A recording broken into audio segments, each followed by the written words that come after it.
कभी इतना दिन बाद हमने चला था झिंगना झिंगना चीनी ना चीनी यार एक साथे हमने घूमे टहरे है चीनी का है ना बुलावा तू ये झिंगन झिंगन ये झिंगन भाई का सोनू भाई? अरे ठीक है चीनी है रे और जुगनू बढ़िया बा भाई वाह ठीक ठाक है। हाँ एकदम ठीक ठाक है भैया। तोलन रुकल लाम खटिया लेकर आओ तब बैठा। ठीक ठीक।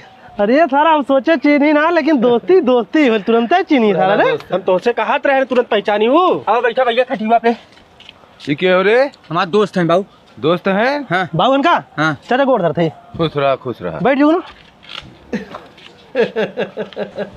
को मर्दवा ये हमारा दो दोस्त आए तू खटिया ले गया अंदर क्या है? करे सारे तोरे दोस्ते बदे हम खटिया बनवाए है हम काम कई का है थकल है खटिया सोइब हम कि तो है देव जा सूता सुता सारा करत है।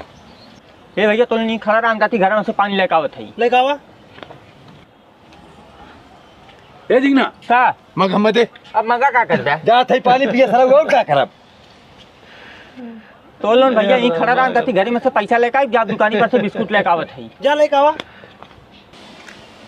ए सुन का पैसा दे सारा हमार पैसा लग जात है सामान लावे ओ मर्दवा तू कहे एकदम जिद्दी पड़ल है बतावा। काहे ने दीदी पड़ा रहा सारे ऐसा नकारिया दोस्तन के हमरे घरे कोनो काम ना बा नहीं कमाए ने धमाए के दोस्त बुलाए भाई बिस्कुट लावा था खटिया लावा मारा सारा एक टमाटर लग गया बस हो जाओ ज्यादा करे यार झिंगन इतना दिन बाद तो से मिले है तोर बाबू कैसे बतियावत है चल यार जुगनू करके आवे लायक ना सारे के